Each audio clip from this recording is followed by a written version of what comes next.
Alright, what do we got? Once our old goal with it, I say. Different breed to us law-abiding citizens. Only 2 bullets were found at the scene. I would say the whole case is done and dusted. Don't need a stereoscope to see the truth here. Everywhere you look at it, it was that pickpocket. I never imagined that simple operation would cause me such grief. He was attempted theft on the previous day. See him in for a busy day ahead. I am ballistic expert. I have seen many shootings. There is nothing I do not know about guns. Huh? Seems there's little remaining room for doubt. To admit, I'm rather bold by the argument put forth by the chap in black. When that fell apart like a house of cards, I saw that jolly well that I'd been hoodwinked. Well, no more. Whole courtroom is turning against me. It's not fair. Prosecutor's being mean. It's because Ginny's done something she shouldn't have done in the past. That doesn't make her a murderer. I'm not allowed to speak during the examination. Allow me to savor this fruity vintage while I savor the spectacle of your fruitless debate on the matter. Here's to the truth coming out, eventually. Thank you. I will accept that toast. To the preamble, counsel, proceed with the summation examination.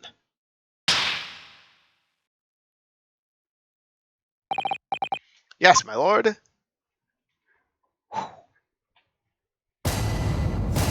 Greggy, why aren't you standing with your brothers? Okay.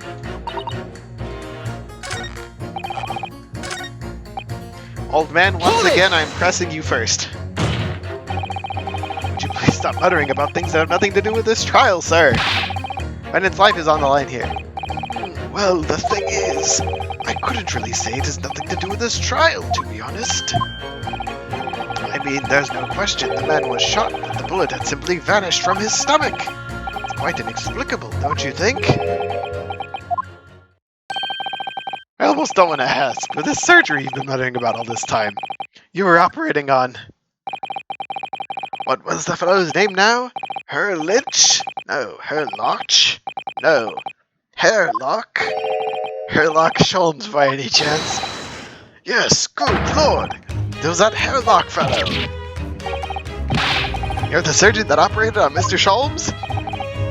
That's right, using the very latest anesthesia techniques I might add. It's a fairly major op, I can tell you. Let me see, the fellow was brought in not long after midnight, if I remember correctly. He said he'd been shot by some criminal or other, so I opened him up like a shot. The funny thing is, I went over his insides with a fine-toothed comb and couldn't find the bullet anywhere. Afraid I had to throw up my hands and just stitch the fellow back up. Hate to state the obvious, but... Yes? Surely that's because the bullet is still at the scene of the shooting. Counsel for the defense is correct. Clearly shown in this photographic print. The bullet that the Skulkin brothers fired Mr. Sholmes hit the stomach region, then exited his body, lodged into the shop wall where the calendar was by the door. I think you'll find it's really quite simple if you just consider the problem three-dimensional. Ha! Who do you think I am, son? You're juror number 4. As soon as I saw the wound to the man's stomach, I flipped him over. Of course I checked his back. There wasn't a trace of injury. No sign the bullet had left the body at all. What? That's the point. The only logical conclusion is that the bullet is still somewhere in the man's innards. That's exactly why I set about slicing him up. Still none the wiser even now. How many times do I have to say it? Can somebody please explain how it happened? Can somebody please solve the mystery? It's almost as much of a mystery of how this jury was put together. We got the guy who operated on Sholmes. 2 bullets were found at the scene, but there's 3 shots! Objection! No? Sorry, old bean. Can't accept that as squadron leader. What? Fighting for a common cause, don't you know? No way they'd contradict each other. Oh, it kind of... If you really squint, then you can, Well,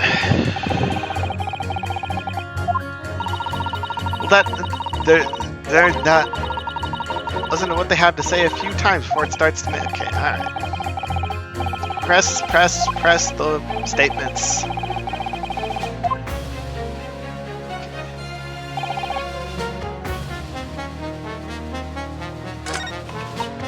Oh, you're looking. Wait. Oh, you're looking for a bullet expert. Objection! Whoops. Contradict the idea that all I do is pit jurors against each other. Ah, a ballistics expert. Pitting P-I-T-T. On the night in question, Mr. Sholmes was shot by one of the Skulkin brothers. Since there was no sign of an exit wound on his back, we must assume the bullet didn't pass through him. However, no bullet was found lodged in Mr. Sholmes' body either. Furthermore, the bullet was found lodged in the wall of the shop where Mr. Sholmes was shot. That's 3 bullets! Juror number 6. Hello, my name is Willin. Pleased to meet you. His name is Villain. Apparently, the contradiction to the facts is so clearly troubling for juror number 4. We're able to explain the mystery. I have seen a very similar situation in Motherland. It was night. There was blizzard. I was running along mountain road in freezing cold. Golly. Snow was piling high on both sides of the road. It was very narrow and dangerous. My pursuers had hunting rifles, and they were on dog sleds. Don't ask too many questions. I was shot from behind and fell down in snow. This situation was very similar to what I hear today from Doctor. They could not find bullets in my body. No sign of, how do you say, exit wound. Then where did the bullet go? Bullet never hit me. Well, if it never hit you, why did you fall down? Bullet hit frozen wall of ice close to my side. What? One small piece, very sharp, broke away from lump of ice and pierced body. It made deep wound that looks like bullet wound. Good gracious! Of course, piece of ice quickly melt inside me. So solution to mystery of disappearing bullet. But that doesn't answer the question at all! The shooting happened at a pawnbroker shop, not some snowy mountain road! Just an idea, we might not be looking at exactly the same scenario here. The caramel!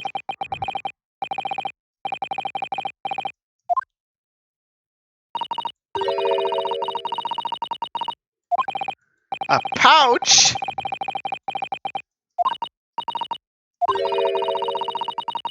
Glass vials of dangerous chemicals? Where's the pouch Mr. Sholmes was wearing? Well, the fellow had nothing like that on his person when he arrived at the hospital. If I may. While I realize it is forbidden for the prosecution to interject during a summation examination, I should inform the defense I have the pouch in question in the antechamber outside the courtroom. Sorry? As I understand it, when the police arrived on the scene and found Mr. Sholmes injured, they removed the pouch in order to assess the wound. Ah, thank goodness! I thought I was getting forgetful for a moment. Since then, it has been in my safekeeping along with all other evidence relating to the case. I can personally vouch for the fact that it has not been touched since the incident occurred. Very well, but extremely unconventional during a summation examination. I must demand the prosecution presents the item in question with all speed. Bring forth Mr. Herlock Sholmes' pouch. I see. It's the pouch worn by Mr. Sholmes on the night in question, is it? Look at that, one of the files is broken and the leather around it is scorched black.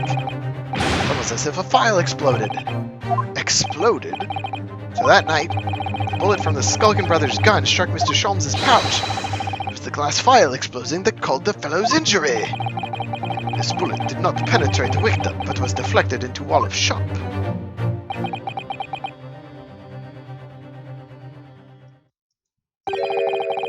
Delightfully complex aroma.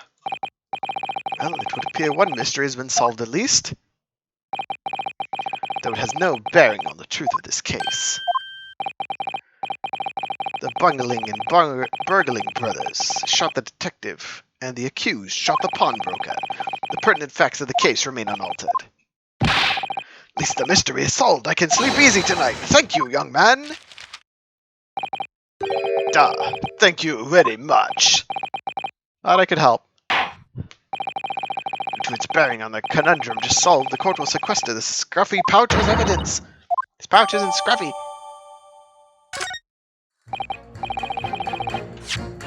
Alright, so what's in the pouch? Alright, the bullet's still in there! Really scorched badly in there. Oh, the strap is broken. Look! That's where the bullet hit then. Let me see. Hello? Does no one else see that? What the? Iris, look! Find where the broken file was. Do you see it? Ah, that's the Skulkin Brothers bullet! Thank the Lord that it hit the pouch! Means is there were 3 bullets fired at Windibanks. Found exactly what the juror was talking about. That's the 3rd bullet. Time to press that juror again, I think. 3rd bullet. Yay!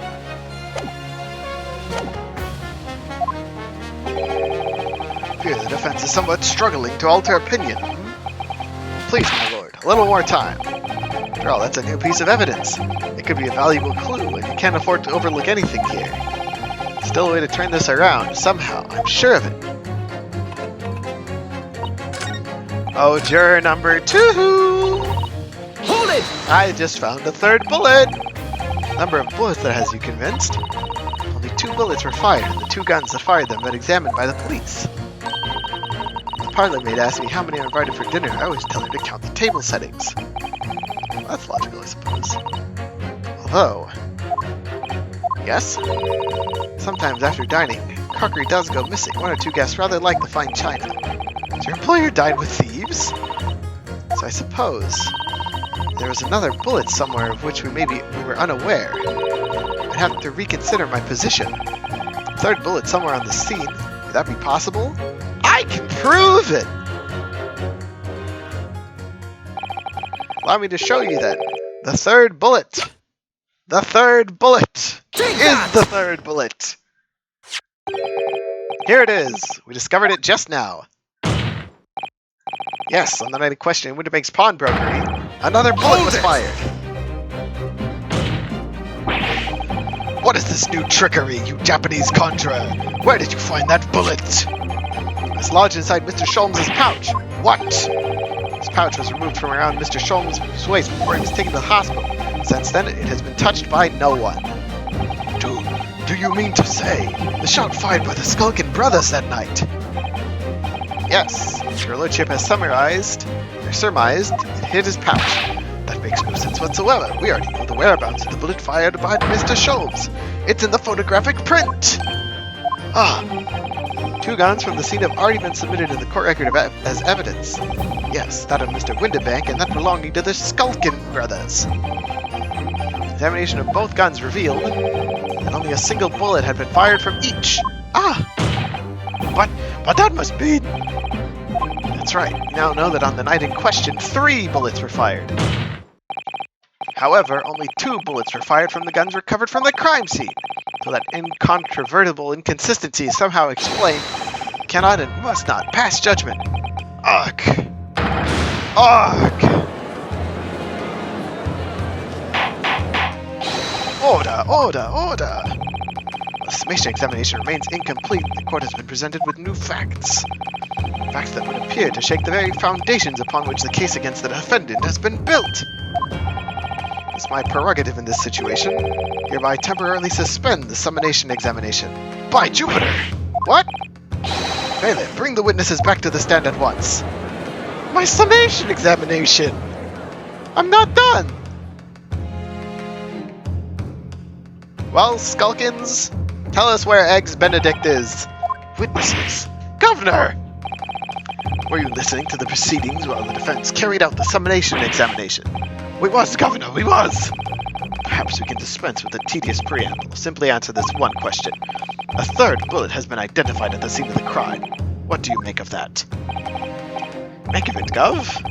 I don't make nothing out of nothing if I can help it. Is it one of yours? Go blimey, Gov, go blimey, not a chance! In that case, did you have an accomplice? What? Eh, what? Never! The Skulkin Brothers work alone! It's the 2 of us, that's our trademark! How soon we forget poor Sulky! Only 2 of the bullets from the crime scene originated from the firearms we have in evidence. The 3rd bullet was fired from another gun. Where is it? Lummy, that's an head scratcher. counsel for the defense.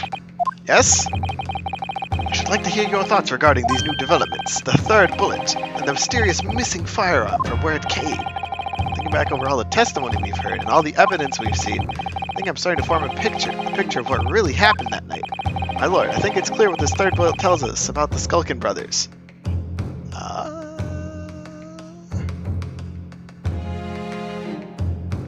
I think they had a secret accomplice. It's either this one or it had nothing to do with them.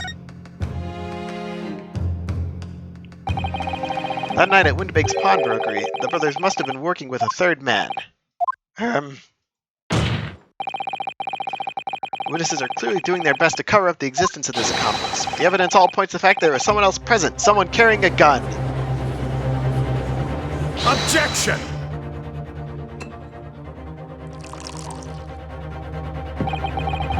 An accomplice, you say? Pig swill.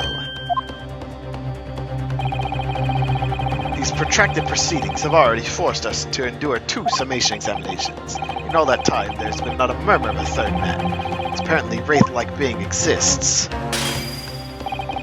The court must be shown hard evidence. Without it, this fantasy will be crushed. Arg! Prosecution demands answers on 2 counts. Firstly, proof, evidence that this accomplice was ever at the scene of the crime.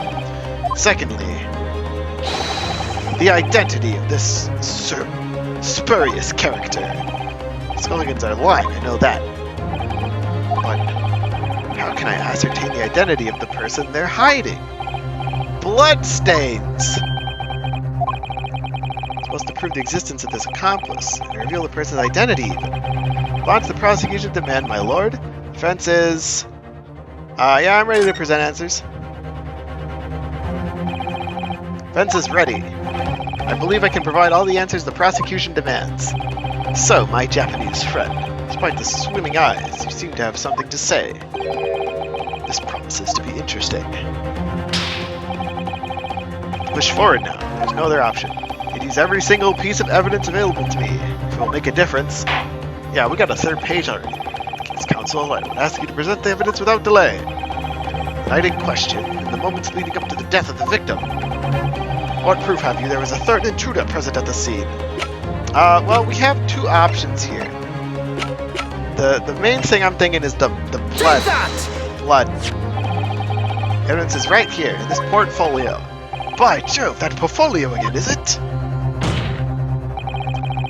You expect the court to rifle through your papers itself. Be more specific. Claim one of those blood samples proves the presence of this 3rd intruder. Well, which one is it?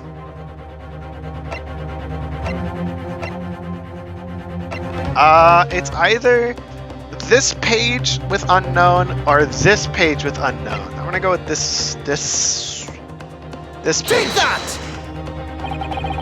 What am I looking at here? Appears to be some green paint around the bullet in the middle of this calendar. That's a bloodstain, my lord. A bloodstain? Green blood. Curious, even for you. The court to understand the intruder was some unhuman creature. Something developed by Mr. Herlock Scholz. By the great detective! New invention, stop! Not yet appeared in stories, stop! It's this, you see. I don't have a name yet, though. Fogger spray is a chemical that reacts with different elements in people's blood to change its color. Different elements of people's blood? Yes, everyone's blood is slightly different, you see, because it's made up of different elements. By seeing what color it changes to, you can tell in a flash whose blood it is. Oh, that brings a whole extra dimension to looking at blood! Talk of blood in courtroom, stop! Very exciting, stop! As an example, this one shows the blood of the victim, Mr. Windibank. Ah, a striking blue! Yes, so you see, the green color of this bloodstain on the calendar, somebody else was shot in the main part of the shop. Hold fire there, young man. Could be from some unrelated incident, couldn't it? No, it's not unrelated. The date shown on this calendar is the date on which Mr. Windibank was killed. By golly! Therefore, we can assume that whoever was shot on the same day. Then whose blood is it? Well, the Skulkin brothers in the stand don't appear to be suffering from any gunshot injuries. Which means it must be the blood of somebody else. The 3rd intruder. Objection! whose identity in the court is still waiting to hear. You can't delay this any longer, my learned friend. Who is this alleged third intruder? It's easy, Egbert Benedict. Take that! The man's name is Egbert Benedict.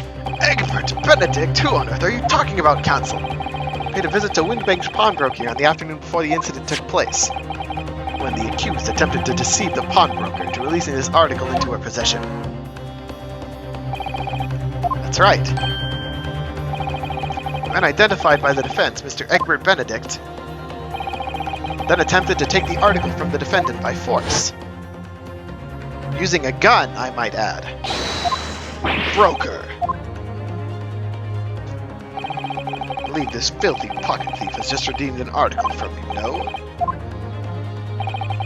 The article in question belongs to me. I demand for it to be returned at once. That's a lie. What are you trying to pull? Give me back my overcoat, you astral. And needless to say, any music box discs, too. Inspector Gregson was there at the time, so he can attest to what happened. In the end, it was the inspector himself who took the disc. Can you corroborate this account, Inspector? Yes, my lord. It's more or less what happened. In the interest of being thorough, I asked Windibank for a print showing the fellow. Taken from his red-handed recorder, Governor, please. That's him talking to Mr. Windibanks that morning. You claim this man is the brother's accomplice? Oh, Mr. Skulkin? We never seen the geezer before in me life! On me life, Gov, I never seen him! Well, somewhat unsurprisingly, it appears our witnesses disagree with the assertion. Sorry. I'm sure your lordship recalls my learned Japanese friend's actual assertion, which was that he could prove the identity of the alleged accomplice. Yes, and I can. Then show us the evidence! I agree. We must see proof the clean-cut gentleman in the photograph is the filthy criminal you say he is.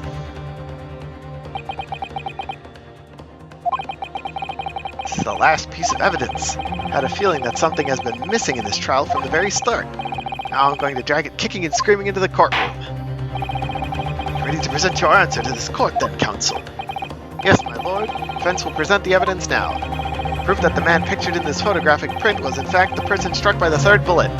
I present to you music disc. Take that! As I mentioned before, on the afternoon of the day in question, the defendant attempted, deceitfully, admittedly, to reclaim this disc from Windibank. Which is when the aforementioned Egbert Benedict appeared on the scene. The man attempted to purloin the article from the defendant's possession, no? That's correct, my lord. I myself was present at the time. Following this, a minor incident occurred. But of course, sir, here's the disc for you. Very well.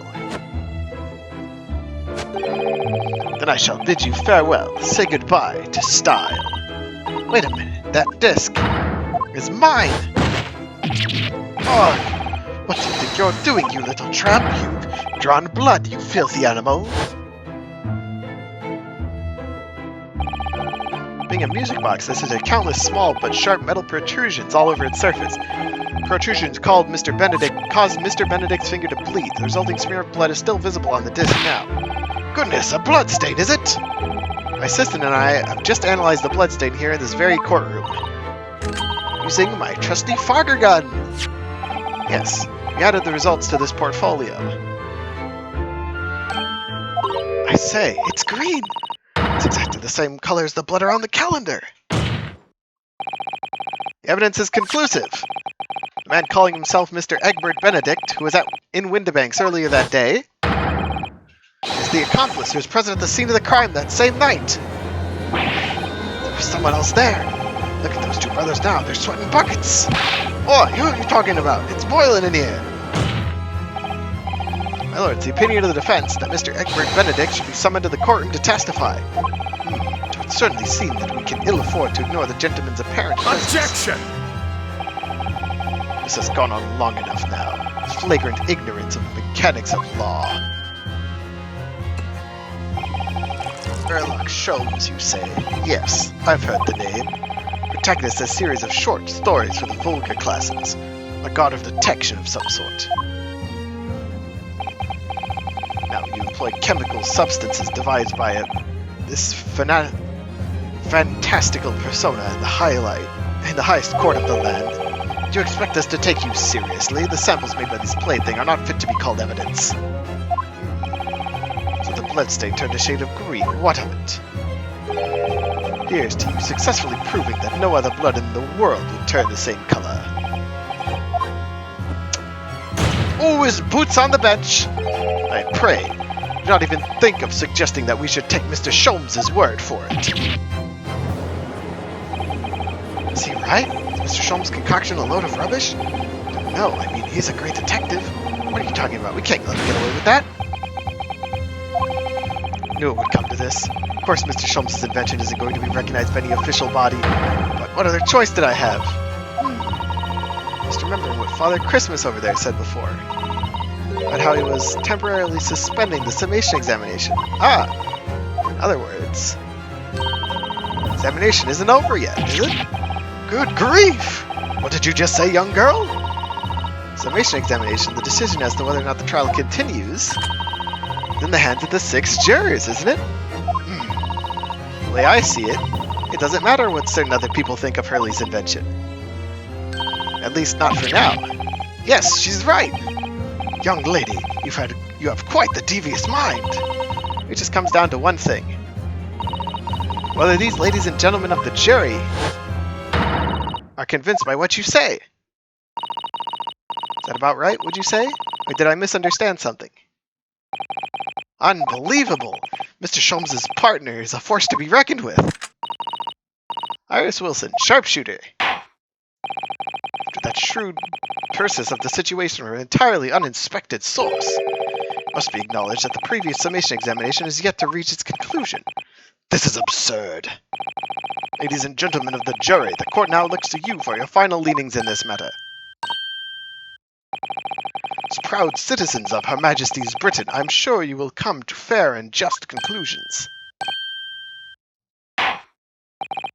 So then, state your final decisions in turn, please. Not guilty. Not guilty. Not guilty. Guilty. What? Guilty! What? Not guilty. 4 and 5, what the hell? Why do you two still say guilty? Why do you hate Sholmes? 2 call guilty and 4 call not guilty. Such is the outcome of the summation examination. My lord, with all due respect, this is an outrage. The prosecution refuses to accept this decision. On what grounds? These jurors are persuaded by some half-baked concoction devised by a pretender to be real police work. They are too ignorant to be trusted with the judgment of anyone's guilt. Sorry, Lord Van Zeeks, but the outcome of the summation examination cannot be ignored. This trial will continue. Ugh! Ugh!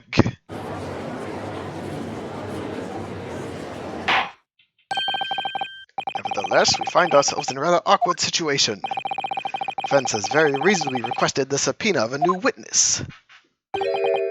Sadly, I fear that will be impossible. What? The name the gentleman gave for himself, Egbert Benedict, is quite clearly false. I don't believe it. Just when I'd managed to prove the man was there for that night. Could I say something? Who was that, please? Who spoke? It was me, my lord. Juror number 5?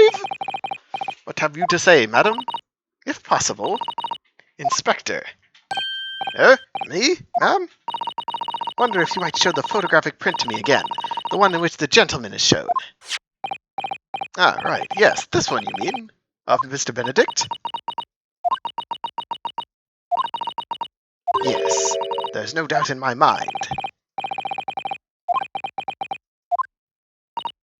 Yes, I know him. What? No!